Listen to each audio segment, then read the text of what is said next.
Most recently, I had an experience of time travel, which was really, really bizarre, where I walked by my son's former room. He's been away for a couple of years at a foreign university, and he was sitting in his chair. I mean, it was so real, and I was a little bit taken aback initially, but I grokked what was happening, and then I was kicked out of it because one of the things I've been doing in my inner alchemy work is learning to project my consciousness in time and to actually go back to former episodes where I experienced trauma, for example, and to then use the faculty of my imagination and my breath to pull in that trauma into my body and reclaim that energy that was lost. So I've actually been practicing doing the kind of thing that just showed up in my waking life when I had this dreaming awake form of time travel.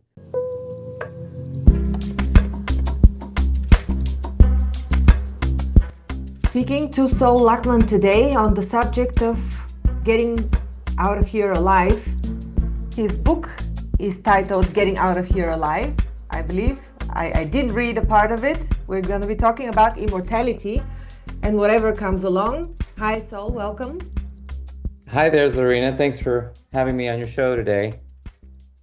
My pleasure, my deep interest in the subject as well. I've explored the subject of immortality from various authors. I've spoken to energy healers, to Shaman Joe Fox Dreamer, whom I hosted for 3 years in a row on my platform. Shout out to Joe Fox Dreamer, by the way. Oh, So no. I've spoken about immortality with him as well. And I'm very curious in the subject. Tell us a bit about you. I know you have a lot of credentials. You're on Substack. You're an author of a few books. I think some of them are even bestsellers. I'm not quite sure. Could you introduce yourself, please? Yeah, I'm Sol Luckman, and I'm at solluckman.substack.com if you want to go explore my work, which is very diverse. I've written novels, I've written nonfiction in the field of healing, I've written self-help nonfiction, I've written humor and memoir and song lyrics, and I am now foraying into a deep dive into inner alchemy, immortality, shamanism, and other energy medicine concepts in this new book, Get Out of Here Alive. So I'm very eclectic in a way, and yet at the same time, I have a profound sense that I really haven't written a lot of different books. I've written one big book, or I am still writing one big book. They're all super interrelated in different ways. Even the fiction is heavily tied into the other models that I utilize in my nonfiction work. So it's quite a big body of work at this point in time, and it just keeps growing. Hmm. I'm tempted to jump straight into the subject, and but before we do that, I suppose we'd have to clarify a few definitions, like what alive means, and maybe out of here, what is here, before we can move on of what this is Yeah, that's about. good actually. Yeah, because I do that to some extent in the book. I talk about here and what I intend by the word here.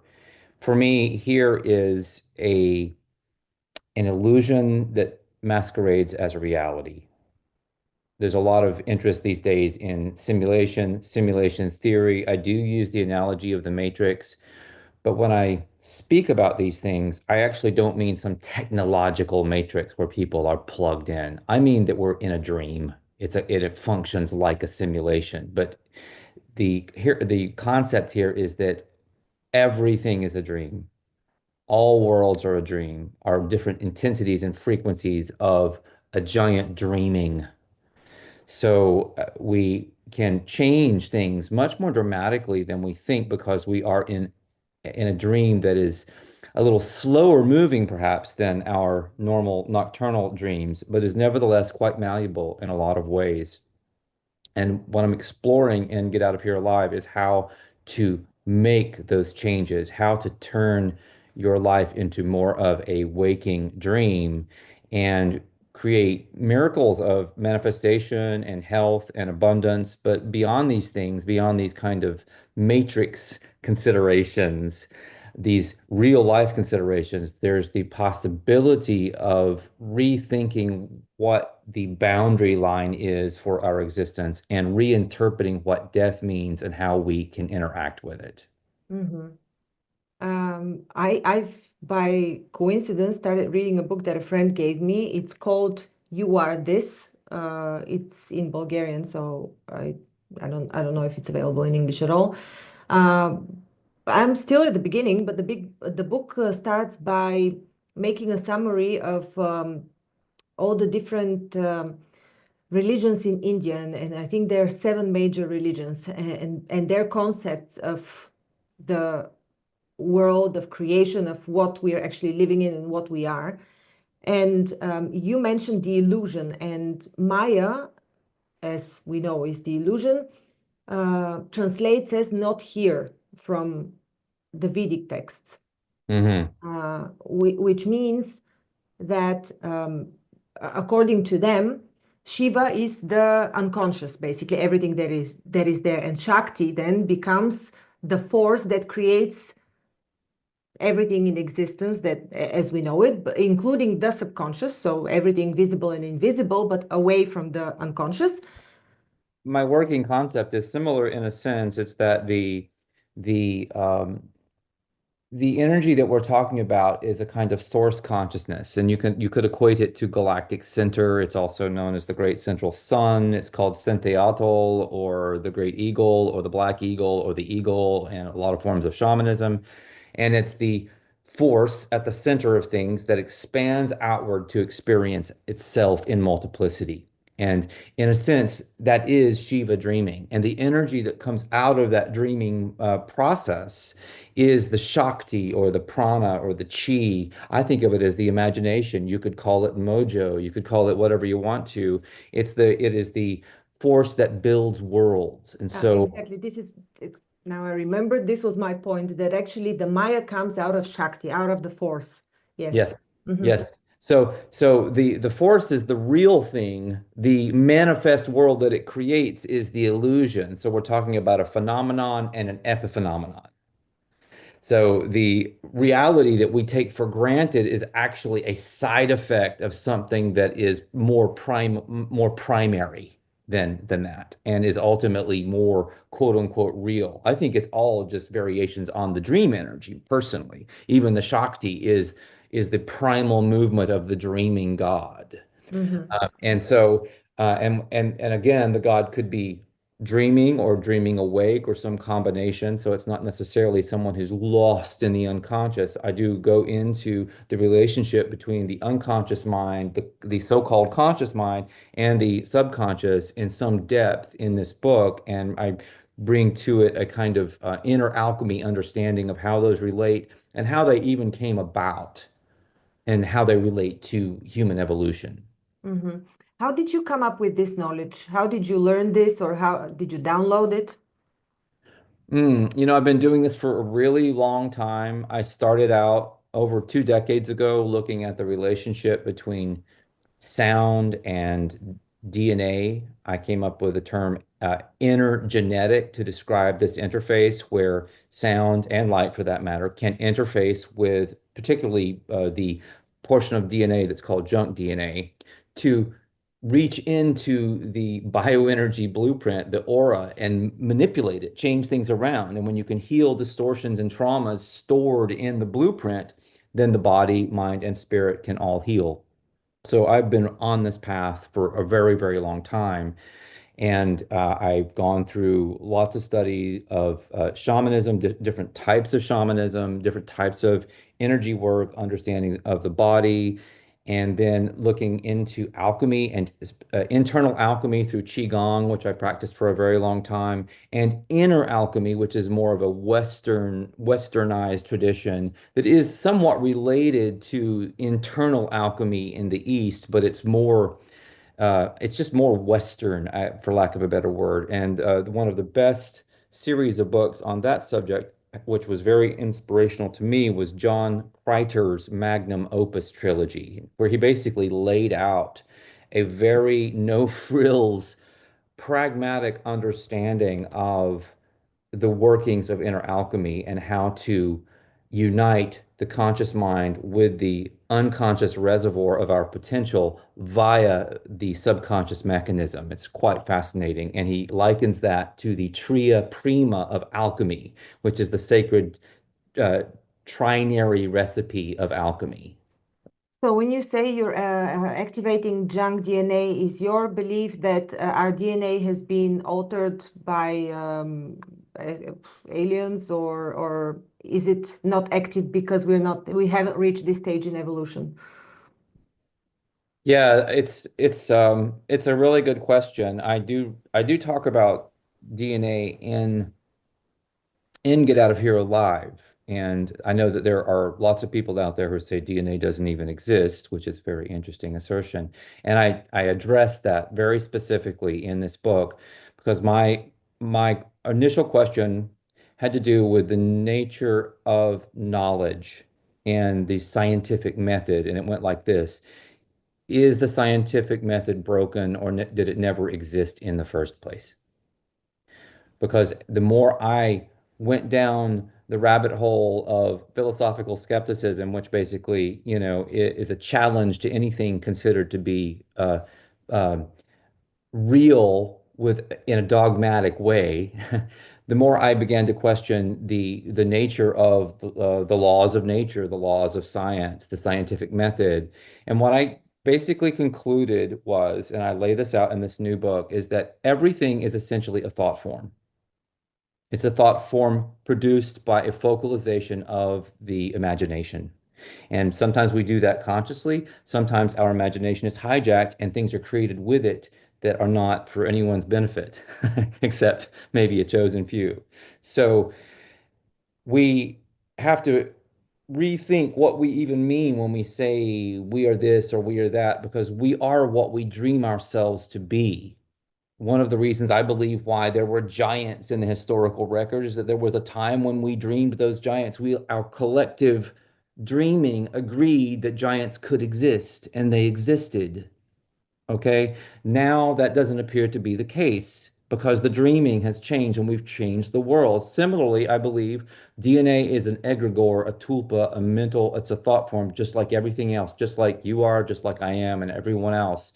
So we have now agreed that DNA is a certain thing, but it's always up for a kind of discourse or discursive debate on what it is, where it came from, what it can do, and the spin doctors, those who control discourse, will always direct it in certain directions, having to do with you're determined by your genes and all this business. Then we have epigenetics, which is this idea that we have some control over our genetic expression, and then I actually believe that we have the ability to utilize genetics to go way beyond the human condition itself in terms of building our energy, focusing our imagination, and becoming quite a different being ultimately. So that's where I put my focus. I'm not sure if I answered the question, but I wanted to bring up those different ways of looking. I do want to move on to the actual topic of the book, which is immortality and getting out here alive. But I also want to ask you one question regarding the DNA, and because you brought up the dreaming of the reality. So, do you believe it's a consensus, the way we perceive DNA at the moment, the way we construct this reality, and for us it is, right? The way we perceive it for us is reality. So is this based on consensus? Well, consensus is a not the best word, but I don't have necessarily a better word. There is a kind of collective focusing of the imagination that can create what you might call consensus. It's not exactly like informed consent. People's Sure, sure. being taught that something is real, they believe it, they energize it with that focus, then their imagination helps create the thing that they were told is real, right? It's this really crazy circle that happens. It's Yes. the So, whole okay. idea, you know, if you read Rene Girard's work on mimetic theory, he talks about mimetic desire and how basically your desire, your belief can be molded and then hijacked and utilized to create really good things or really bad things on the group consensus level. Mm. What I'm more interested in is the power of the individual to create so much energy and to hone their ability to focus their imagination such that they no longer need the collective to go beyond what is theoretically possible.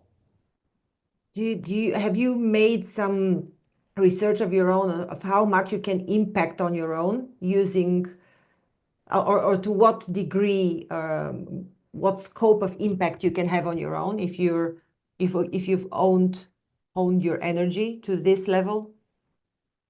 Yes, absolutely. I mean, I'm engaged in energy work, shamanism, and inner alchemy on a daily basis, and I've had a number of what you might call supernatural or mystical events in my life and in my process. Most recently, I had an experience of time travel, which was really, really bizarre, where I walked by my son's former room. He's been away for a couple of years at a foreign university, and he was sitting in his chair.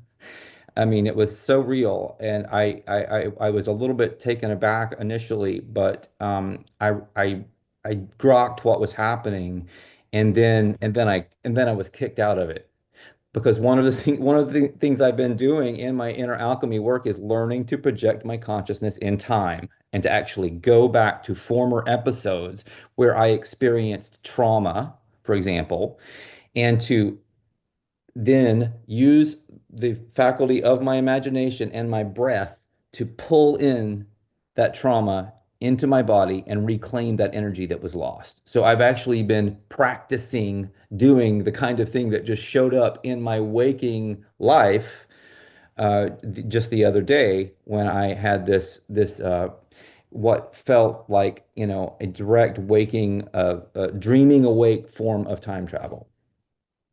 I've also practiced reprogramming of the mind in the past, and including trauma healing and karma healing and all of these things. And but the way I perceive it, it's more like an inner work. It's not like you're actually projecting your physical body that would even look similar to a hologram or something like that. Was this your experience, or was it still in your mind? No, this was very physical. This was quite a real event for me. And the model that I'm using is that when you dream, when you project your consciousness, there is no just dreaming. There is no just imagining. All of these are real events in different dimensions, in different timelines. We don't have the liberty of just doing anything. Anywhere we project the consciousness, it creates. So the idea with inner alchemy is that one of the things you want to do is spend enough time getting to know your dream body, your etheric double. There are other names for it. Getting to know it so minutely and energizing its reality with your mind, doing these various exercises that when you die consciously, you can step into your dream body and not skip a beat and sail off into eternity. Okay, let's talk about reality Because then. because in that instance, you have created a a facsimile of your physical body. You can actually create different bodies if you wanted to. You could create a younger version of yourself. You could create a healthier version of yourself or a more robust version. All of these things are possible. But in any case, you've created something that is absolutely functional and it's aligned with you such that you can literally just step into it.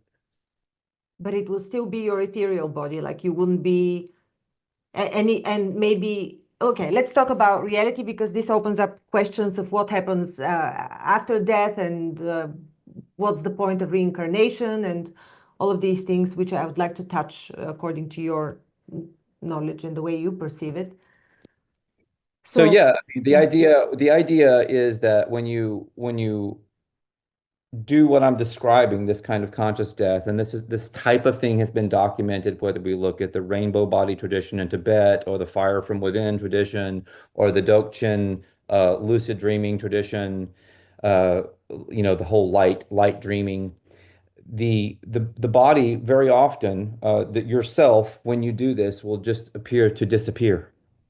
It will just fade out of the room, and you will not be leaving behind a body. You will just be actually taking your dream body Incinerated in a way in a way without. into the other realm. And some people can go back and forth, and that's been documented as well.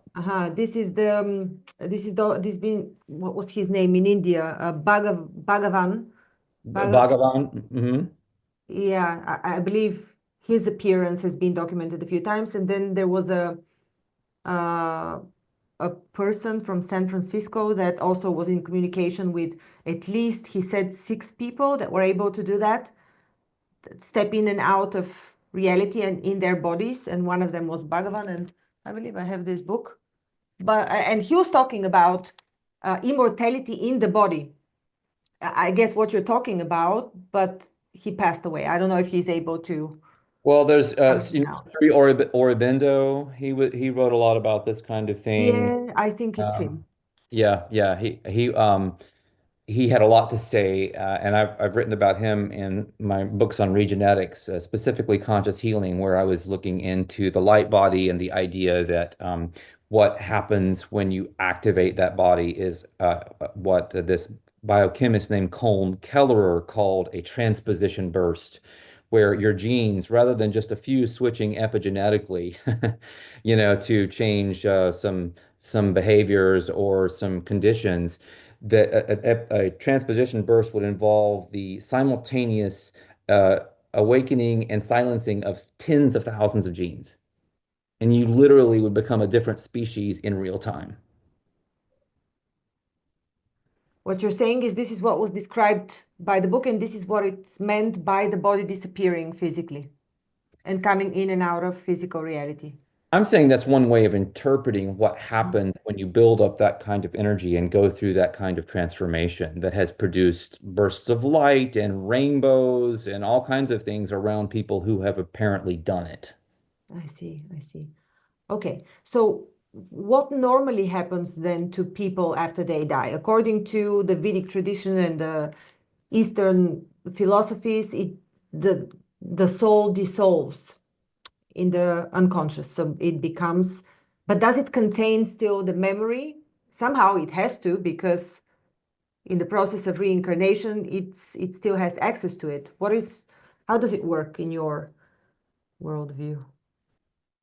Yeah, that's another really good question. So I mentioned a fascinating quote by John Keats, the English romantic poet, in Get Out of Here Alive. And it goes like this, well, basically the idea is that we are in a vale, VALE, like a valley of soul making. And that is a very heavy thought, because what it basically means, and this is what he essentially intended by it, is that we are not souls before we come here, and we are not necessarily souls when we leave, but we are made into souls in this crucible that we call reality.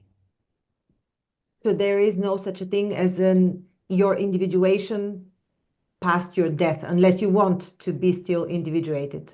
Yes, which is the alchemical or shamanic path. Mhm, mhm. Yes. Very interesting. Otherwise, what happens to you? And there's nothing wrong with it, actually. It's just a choice, or the lack of a choice, perhaps, if people aren't aware of what their options are. But if you die and you have not built up your ability to visualize in the way I'm describing, or in a parallel way, and you don't have enough personal power or energy or chi or prana or kundalini, whatever you wish to call it, then basically what happens is you, depending on your level of dogma and indoctrination, you go to whatever you think is going to happen after death.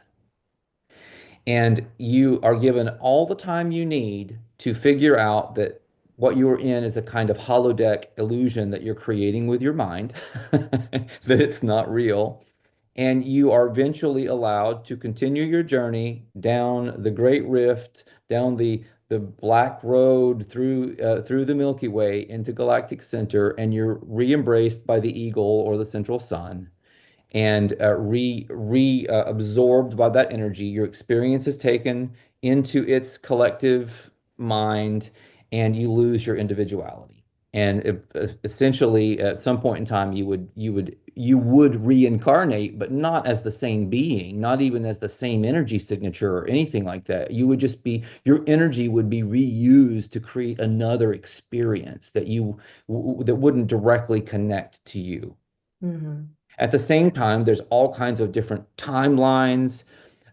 It's very sci-fi in a way where you think it's just you existing here, but really it's a whole bunch of you who came in on different, having different timelines, different experiences, because the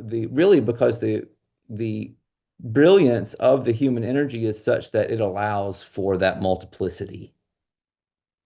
So it's almost like the sleeping God, is multitasking by having each incarnation multiply itself many, many times. So that's that many more experiences that the dreaming God gets to dream. Hmm. Okay, so I have questions about reincarnation. I'd just like to share my experience with the topic of reincarnation, and then maybe we can also talk from your point of view. So Sure. I have worked with groups and of clients using a combination of something derived from the silver method and another method.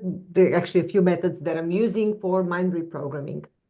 And in these sessions, when it comes to trauma clearing and even karma clearing, I came to the conclusion at some point that because the mind is searching for a solution to a current problem, it always creates a seemingly past experience, as in a past life, the person believes, that would solve their problem, or that would explain um, why something is happening to them or what they need to do, or it would show them that something is replaying.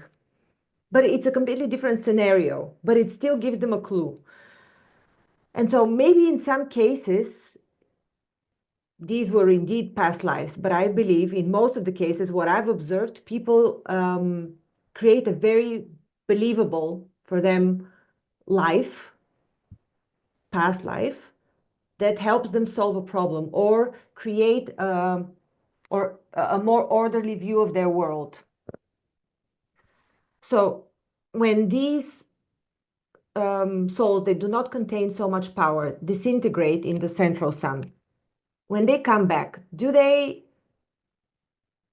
have access to any information that belongs to them? Because you said their entire character and essence disintegrates. So if we assume that the majority of these people on earth are not shamanic and trained in this art, they're people that have had their souls disintegrated, and it's just another compilation of energy. Are there actually past lives in the sense as we perceive them these days? I mean, my somewhat sound-bite-ish response is that I don't believe that reincarnation is what it's understood to be, that it doesn't happen like that. And I don't think that therefore, I also don't think that past lives happen in the same way. I was fascinated by what you were saying about how you were interpreting people's tendency to maybe create a past experience, because that could be tapping into one of these timelines that I'm talking about. You also have to realize, like in one timeline, you might have died as a young person, and in another timeline, you might live to 100. Even though time is an illusion, we could talk about what that means. The idea here is that you might actually come back into this veil of soul making as another person and still have one of your parallel selves from your previous quote unquote life still active. You may have access to all of that information in some kind of weird warping way. There's also the possibility of just tapping into the greater, you might call the Akashic or the mind of the creator, all of that energy that is the eagle, and actually accessing some of that database. So I don't know that one or the other would be happening. I couldn't tell you in a given situation. I think both could potentially happen to people. Especially when a lot of people claim to have been, it's already become a joke to have been Jesus Christ or Cleopatra in their past lives because they so vividly access this information from the Akashic records. Um, Hmm. And that's also a very interesting example of how you can focalize your imagination to create something so seemingly real that it begins to create effects. mhm, In this case, it might be an effect that it helps you order your life in some way. Maybe it changes your life because of this knowledge. But the mhm. knowledge itself isn't based on anything real. It's just based on your imaginative projection. Yeah. And there's nothing wrong with that.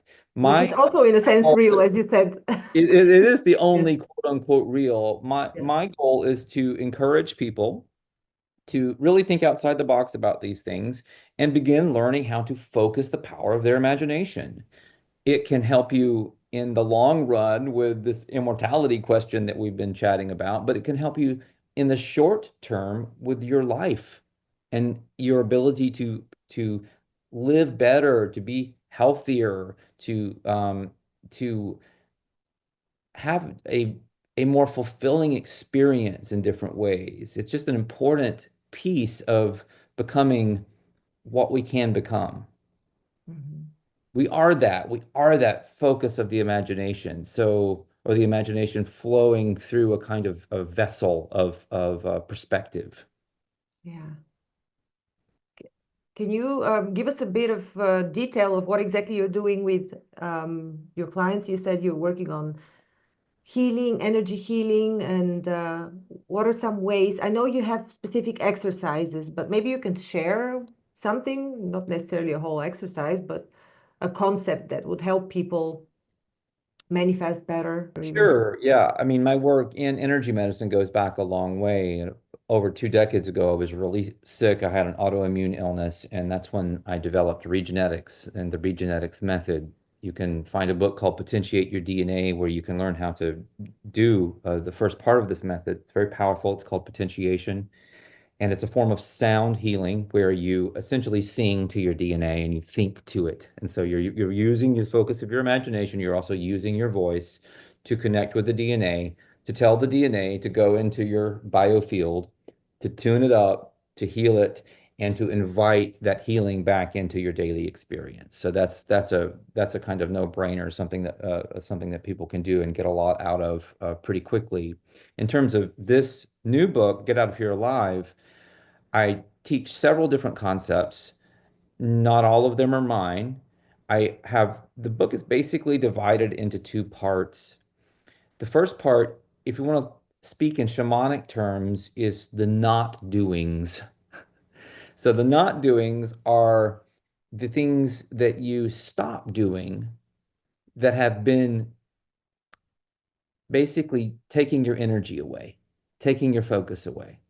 So I discuss digital detox. I discuss a truther detox, getting off of truther content, doom scrolling, getting out of that whole loop, basically spending time in silence, learning to harness the power of silence and to procrastinate your way to creativity, to get into the moodling state of the brain where you just invite new ideas into your awareness. I have a lot of different things that you can do that are extremely passive and they allow your energy to begin to pool again.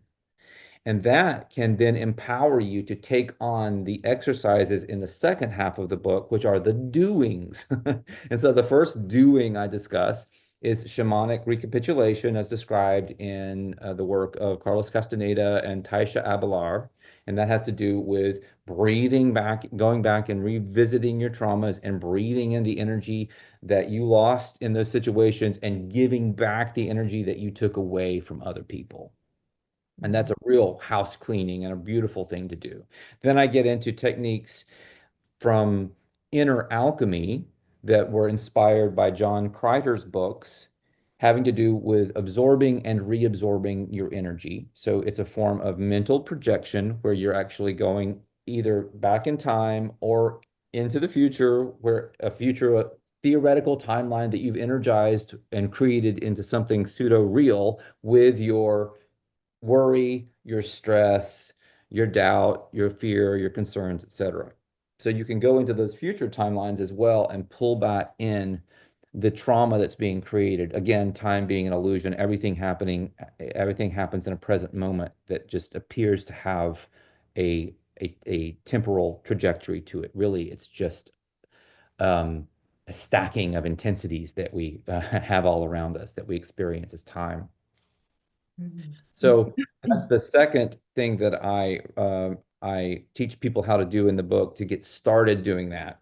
And then I touch on a new modality that I've developed called pragmalchemy, which is a combination of myofascial release and decompression, breath work, and attention focalization, working the muscles of the imagination in tandem so as to heal the body, mind, and spirit. So you're actually using a block that's kind of like a yoga block. I call it the Ouroboros. That's the snake consuming its tail in alchemy, and you can lie on it, stand on it, put your third eye on it, do all kinds of things that I teach you how to do, very specifically how to do, while breathing in certain ways and pooling in energy and imagining scenarios or outcomes or your dream body, etc., in certain ways. And this is the beginning of the process of pooling all of that energy into the center of your body and packing it down until it begins to create what it has been called the Philosopher's Stone. The Philosopher's Stone is an internal mass of energy that you use to power your creativity and your immortality, not something that is created in some kind of pseudo chemistry laboratory. Is it in the body, the Philosopher's Stone? It is if you put it there, if you amass enough energy to build it in the body. Uh-huh. In men, it's just behind the navel area, and in women, it's in the womb. Hmm. The book that I mentioned at the beginning that I'm reading at the moment called You Are This, meaning you are, everything. This um, talks about the fact that there's nothing in the universe that is not present in the body of the human. That is not present in us, not necessarily in the body, but in us. Yeah, I like that So idea. that could that could actually be translated the other way around. That we project the universe from within us. It goes both ways. Yeah, I think the reason the Ouroboros is such a powerful analogy for me is that we are that serpent that is consuming and creating itself at the same time. We are the creations of the sleeping God, and we create the sleeping God. Mhm. Fantastic. Yeah, very interesting.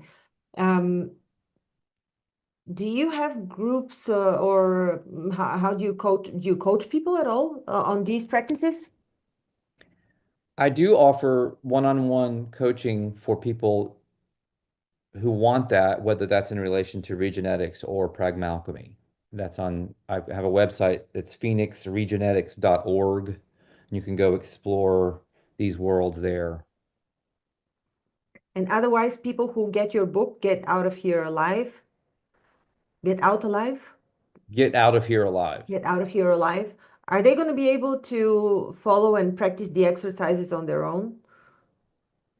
Yes, they're pretty comprehensive. Basically, you can just read the chapter on recapitulation and do that. You can read the chapter on energy reabsorption and do that. If you want to begin learning Pragmalchemy, you can come over to my Substack, solluckman.substack.com, and the first three exercises are available in both text and audio format. So it takes you through exactly how to do the exercises. You can get your own Ouroboros if you want to, but that's optional. You can also use a rolled up towel. And then for people who want to experience Regenetics, there's a free monthly ceremony the first Sunday of every month so that you can experience potentiation that way. You can work with us or other facilitators on an individual basis, or you can learn to do your own potentiation, which you can do for yourself, your family, your friends, your pets, your garden, your business, whatever. Um, How and do people sign the, up for the potentiation free at course? phoenixregenetics.org, all of that information is there. The ceremony that I mentioned is called the Worldwide Potentiation Ceremony. And the only thing you would need, other than the book, for performing your own potentiation is a tuning fork, a 528 hertz tuning fork. It's called the Mi note from the ancient solfeggio scale. We offer those for sale. They're also available all over the place online, so you can find that tuning fork very easily. I also created a video tutorial for the process called How to Potentiate Your DNA, and that's over on my Substack. So that's another resource that is a standalone 45-minute video teaching you how to do it, or you can watch that in tandem with reading Potentiate Your DNA. I also do facilitator trainings for people who want to actually offer this to clients, and that's a whole other level of going into things, but that's something else that's available through the Phoenix Center for Regenetics. Mhm. You mentioned at the beginning that you sang to yourself to heal yourself, and now you're talking about the tuning fork. Um, the human voice was the basis of creation of all existing natural instruments, not computer generated, but all natural instruments. So wouldn't you theoretically be able to tune in your body and heal it with your own voice, like you did yourself? Oh, that's what you're doing. You're just using the tuning fork to stay on the right note, Uh-huh. and it creates rhythm for what you're doing as well. So all that is taught in the methodology. I see. So Mm-hmm. you are simultaneously singing certain vowels at that note Mm-hmm. and thinking certain vowels in combination. Yeah. Are And you you're thinking them you're, in you're color as singing and well? thinking to your DNA. Sorry? Are you thinking them in color as well? No, don't need to have the color component. It's enough, believe me, it's enough to it's enough to just do what I'm describing. The color would be a bit much, I think. Okay. Interesting. Okay, I'm not done yet, unless you're in a hurry, but I have No, more no, I'm not in a questions. hurry. Thank you. No. Let's go back to the shamanic way of getting out of here alive. What happens to the body once it disappears? Once you manage to leave, kind of get out of here alive, what happens then to you? Well, first of all, I think of this as an alternative form of death because you are leaving this reality behind. Usually it seems permanently, or at least in many cases, that's what appears to be happening. My understanding is that you are conflating with your dreaming body, your dream body. So you are becoming one with the etheric double. It is designed for non-local travel in the other world, in the dream time, in the dark sea of awareness. Lots of names. In the second attention, the second world, many, many names for this other realm that is outside of everything that we perceive as reality. In shamanism, you have the tonal, which is where we live, which is like this little tiny speck in a vast ocean of consciousness that is called the Nahual. So you're basically learning to travel in the Nahual. So when you step into your your dream body, if you've had dreams, for example, where you've woken up crying or laughing or literally having an orgasm or all the things that happen to people, then you can understand how real that experience could be to be in that body. And we think, oh, I'm just going to be living in some facsimile of my body and it won't be as much fun, but it's actually the opposite. It's much more intense. It's much more kaleidoscopic. It's much more technicolor than being in the body. because it's basically like what happens in your dreams, but you're learning how to control your body in those dream spaces. So does it mean that you need to learn very exquisitely to do lucid dreaming while you're still alive in order to be able to control the dream body once you're not here anymore? Now, in lots of schools of shamanism, the goal, and even Eastern things like Dokchen, the goal is to learn how to lucid dream. In inner alchemy, that is not the goal. The goal is to learn how to lucid dream without ever going to sleep, so that you're dreaming awake. That is also something that is described in shamanism, where they speak about dreaming awake, but the techniques utilized to do that in inner alchemy are quite different. And I think they're more systematized and more effective and much better suited to individuals who are by themselves as opposed to working with a teacher. When you're saying uh, dreaming awake, this means while you're alive, right? Well, it In means while you're awake, when you do these Yes, exercises, alive and awake. No, not you're alive and you are awake and you're learning to project into your dream body and to connect with it. You're learning to Mhm. move it around, to travel with it as in a lucid dream. Yeah. You go through, there's a series of different steps that you pass through in this process. In shamanism, these are often referred to as the dreaming gates. John Kreider calls them the rooms of the projectionist. I like to call them mental chambers because it fits a lot of the other language that I'm comfortable using around alchemy, like the idea that you store your energy in your cauldron. There's just other names, so I like to keep it consistent. To me, rooms was just too bland, but that was just my aesthetic. In any case, you're passing through different dreaming gates that represent more intensified dream experiences with different possibilities.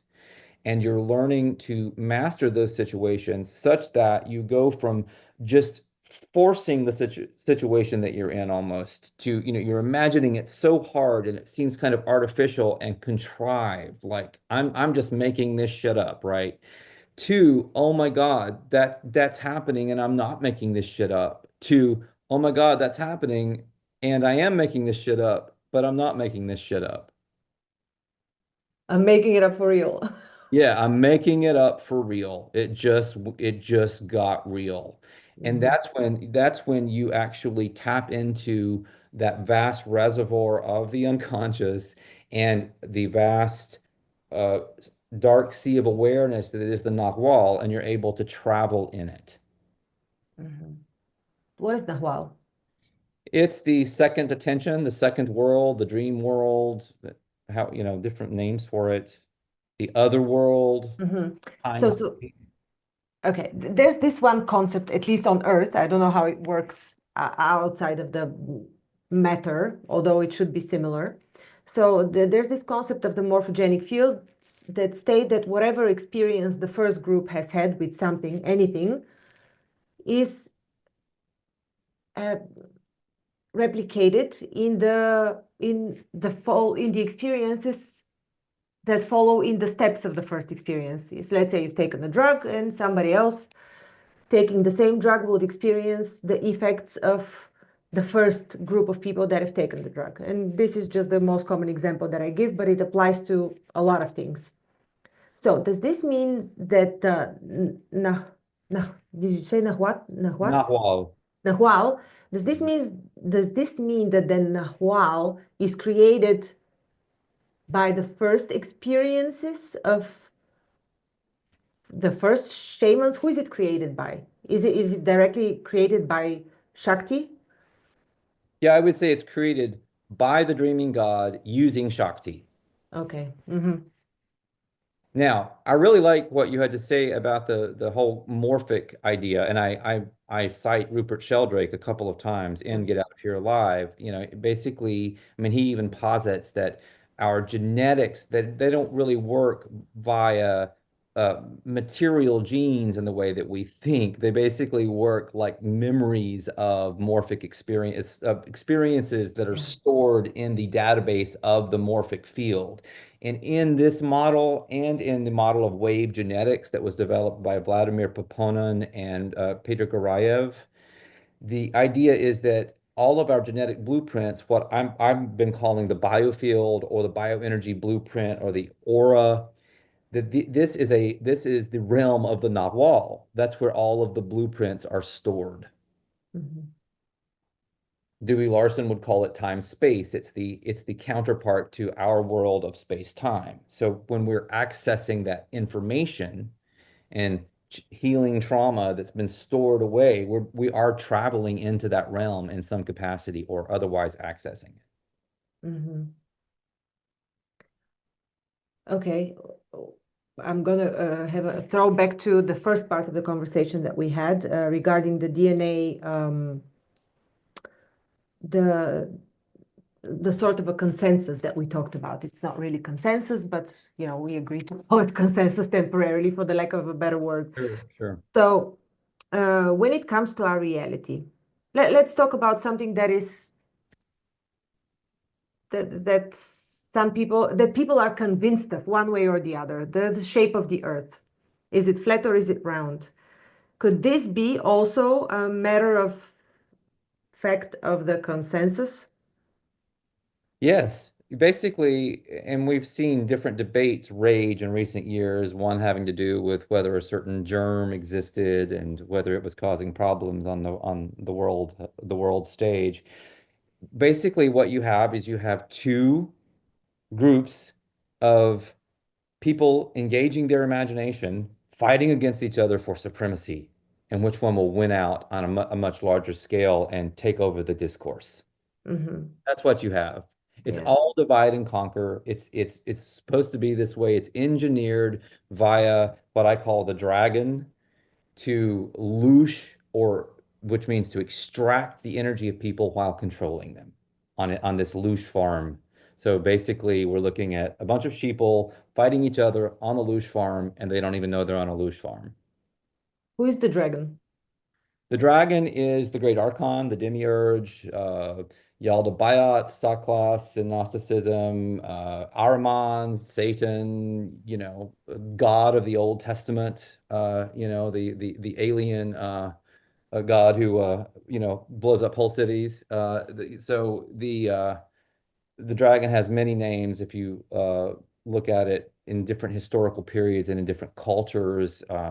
There's in Castaneda's work, it's called the Flyers or the Mud Shadows.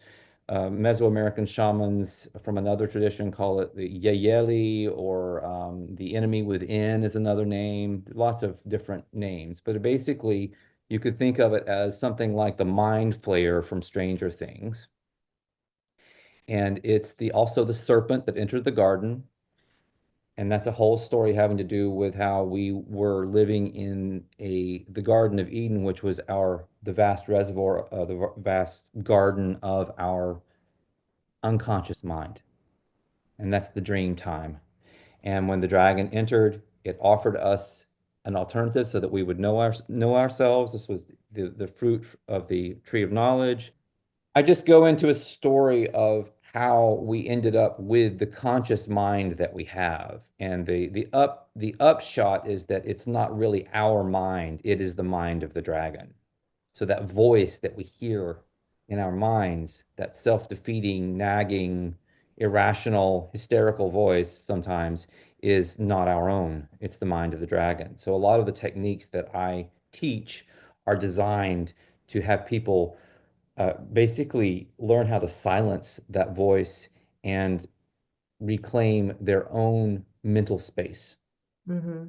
Well, you mentioned that one of the names was the Archons, and I recall listening to, I believe, Archaics, who digs out a lot of ancient texts where I believe in the most ancient text that he quoted, um, the Archons were described as an energy that separated from the original creator energy, and because it had nowhere to feed from, um, it started feeding on the creation of, so from us in a way. But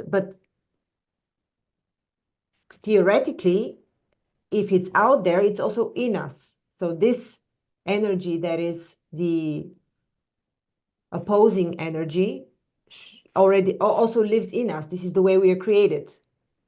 If we take the theory of the Ouroboros Right. cycle of projection, correct?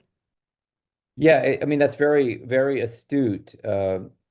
I go into this, and this is an issue that a lot of people have problems with, but I I look at what is known as unity consciousness, and I go all the way, and I take this Ouroboros model, and I go all the way.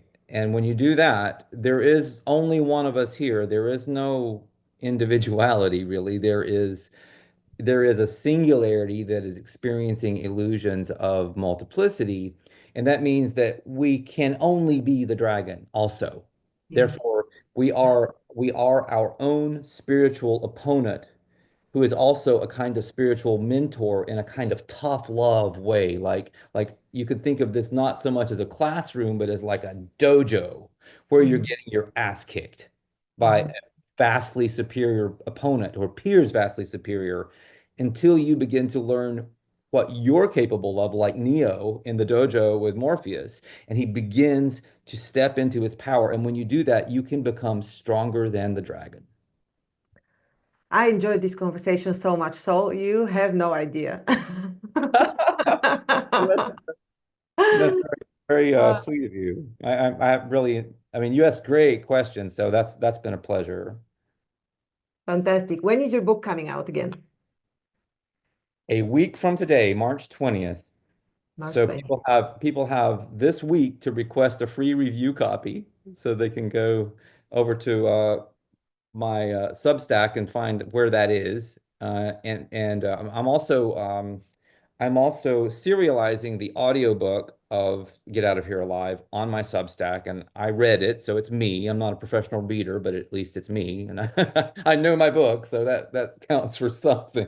I Yeah. talk about my squeaky little voice, But anyway, that's something I hope people enjoy. People seem to be liking the audiobook so far, so check it out. First two chapters are up, or two sections. Yeah. Fantastic.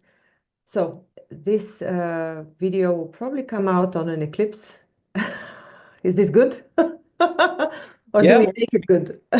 works for me. I know, Jordan, we kind of hooked up through Jordan and Waters Above, so he always talks about eclipses have a lot of energy, but sometimes they can be a downturn in the market, and very often that's then followed by a rapid upturn.